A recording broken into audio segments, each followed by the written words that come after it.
Thank you so much for staying with us here on News Talk. Bruce DePoit with you on this Thursday.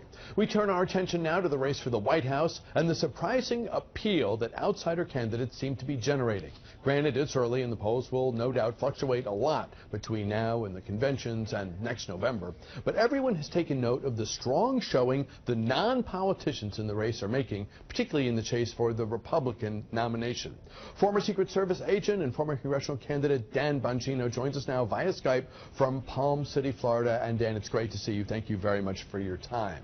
What do you make of, and we'll show the poll, some of the most recent poll data on the screen in just a moment, but it's clear, Donald Trump, Ben Carson, leading the pack. These are guys who've never held political office before, and they're well ahead of some of the more traditional types of candidates, the governors, the senators, the former governors and senators. What do you make of all this? What's fueling it?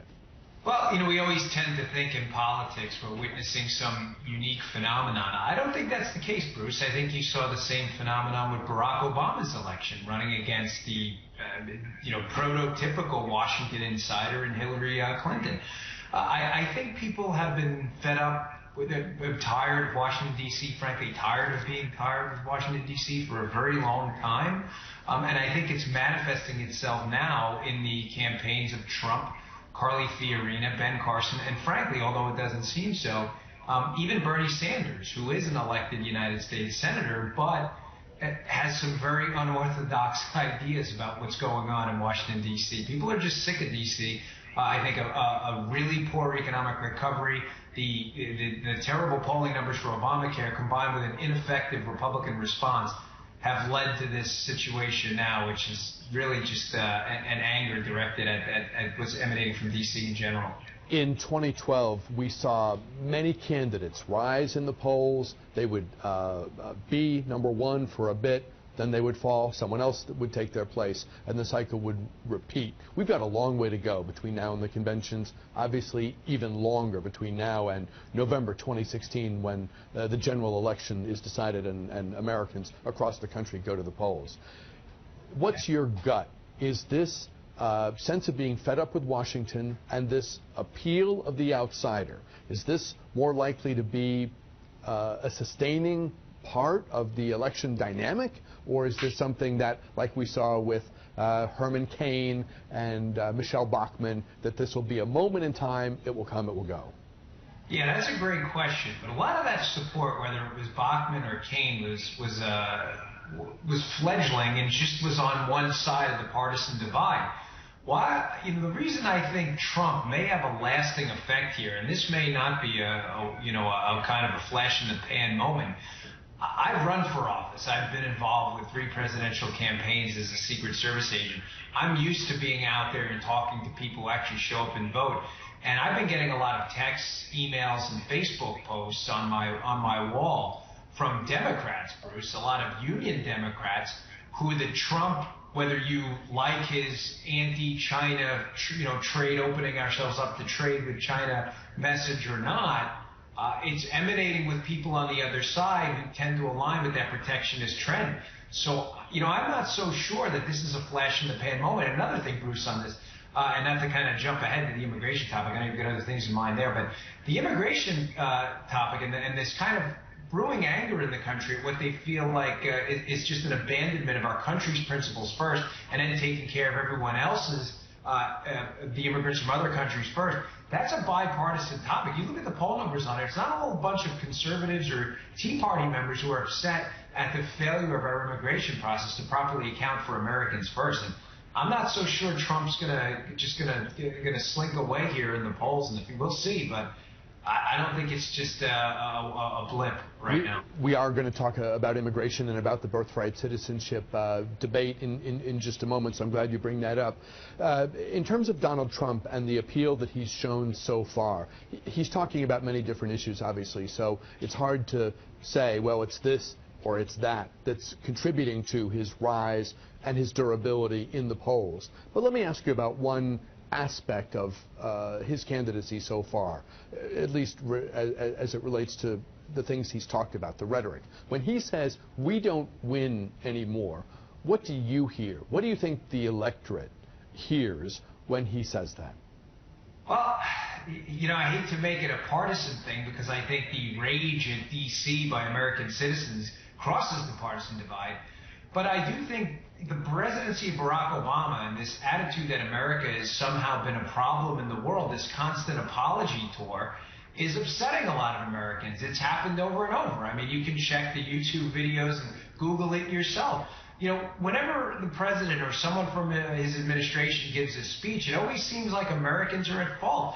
You know, I have a book coming out in January. There's a whole chapter about the Bo Bergdahl thing and how I would knock on doors in Montgomery County during my congressional race. And one of the questions I would always get, Bruce, from military families was about Benghazi and Bo Bergdahl. So I didn't ask if they were Democrats or Republicans.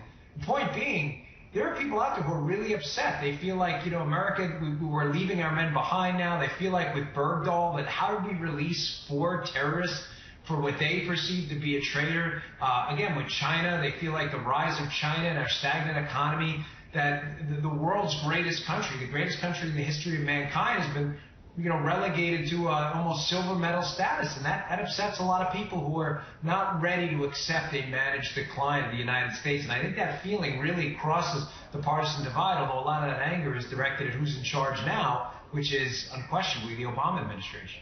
If you or I or a family member were looking for, needed surgery, and we were looking for a surgeon, I'll bet anything that we would all, you and I and our friends and family, would be looking for the surgeon who had done the procedure that we needed, you know, a million times. I mean, you would want a guy who's experienced, a woman who's experienced, successful, great success rate, tons of knowledge, right? You wouldn't go to the person who's doing the appendectomy or whatever for the first time.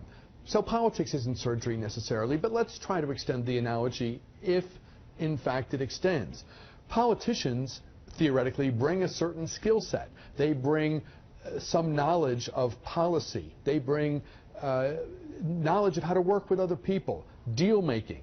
They've been there. They've done that. What is it about politics that we say we want a novice in the highest political office in the land? Now, and let me just caveat, we're talking about early polls in the Republican presidential chase, although quite accurately I think you bring in Bernie Sanders. I think he's part of this broader mix that we're talking about here today. But can you address that notion? If you were going for a surgeon, you'd want experience. Why are people drawn to novices in politics? Well, you know, we have to disaggregate that, Bruce. You said a lot there, and you said if, in fact, the analogy works. Well, it doesn't. You know, being a mobster is a skill, too. Seriously, I mean, you know who the local loan sharks are, you know who to shake down, you know the businesses who are willing to play and the businesses who aren't, you maybe know who the undercover cops are. That doesn't necessarily mean it's a skill that people want to replicate. People see Washington, D.C. and Washington, D.C. politics and the deal-making you accurately put it as the problem, Bruce.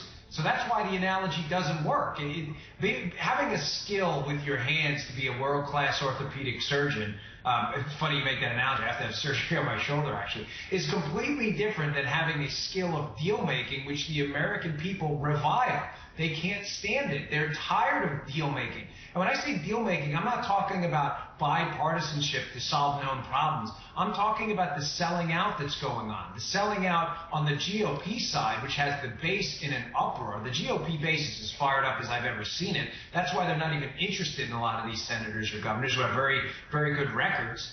And on the Democrat side, I think they're fed up with a lot of false promises. You know, Obamacare is never reached anywhere close to majority popularity.